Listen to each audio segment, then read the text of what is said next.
Nagsalita na mga kaibigan itong si Coach Tab Baldwin tungkol sa mga laro ng ating Gilas. Sabi niya, wag daw natin pag-uusap-usapan yung positional basketball kasi napakarami tayong mga ball carriers, kagaya lang itong si Thompson, isa pa itong si Kiefer Rabena. Sabi niya, first that last night, sabi niya, Dwight Ramos is a confident ball carrier, of course, sabi niya. Pati itong si Jordan, sabi niya, Jordan is a ball carrier too, sabi niya. So we don't have problems there. Wala daw tayong problema tungkol sa ball carriers. Ang problema natin ay yung napakarami tayong mga turnovers. Bakit? Sabi niya, kasi daw ang play ng Gilas ay yung attacking the ring, sabi niya. Yung saksak daw ng saksak. That is the cause of turnovers, sabi niya. Kumpara natin doon sa mga plays ng mga ibang bansa.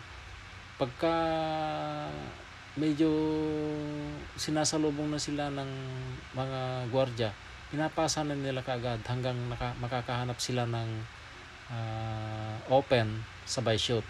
Pero tama si Tab Baldwin, ang play daw ng Gilas kaya laging may mga turnovers ay yung saksak ng saksak.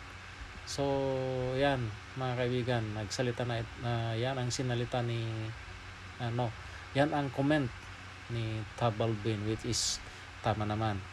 At saka isa pa itong si Jordan Clarkson ay wakaw. Kung baga yung buhaya,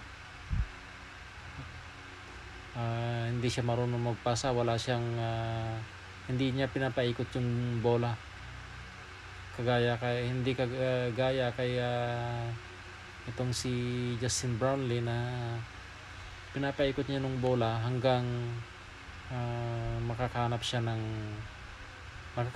yung mga players ng bakante sabay shoot.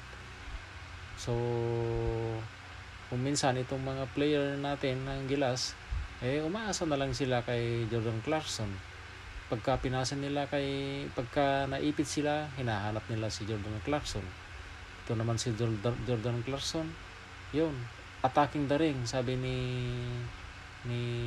itong si Tab Baldwin. Kaya alam mo yung nakaraan na laro, yung laro ng yung laro ng sumunod sa South Sudan. Yan, sa Dominican South Sudan. Republic. We have 18 turnovers sa South Sudan. Turnovers. Ang 18 turnovers na ito ay siyam nanggagaling kay Jordan Clarkson. Kasi alam na yung mga kalaban ng laro niya. Ito isasaksak nito, kaya pinaghanda na nila.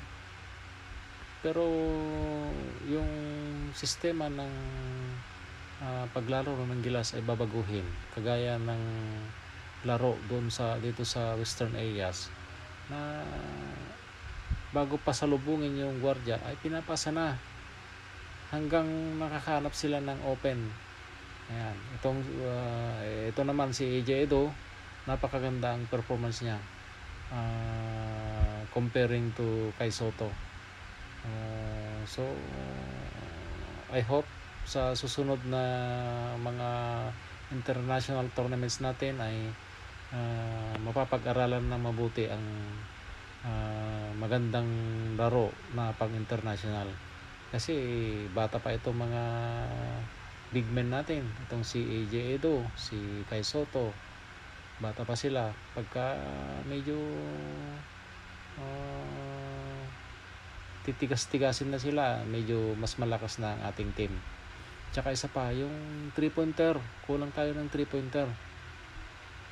Sa palagay ko, kung kinuha natin sana itong si Castro, baka mayroon tayong pag-asa na mananalo ng kahit mga dalawang panalo natin. Kung hindi lang dalawa, baka may tatlo pa, kasi yun ang kulang natin, yung outside shooter talaga. Hindi pa tayo nalamangan ng ating mga kalaban. So, yun ang comment po ni Tal Balvin. Yung attacking the ring, that is the cause of turnovers.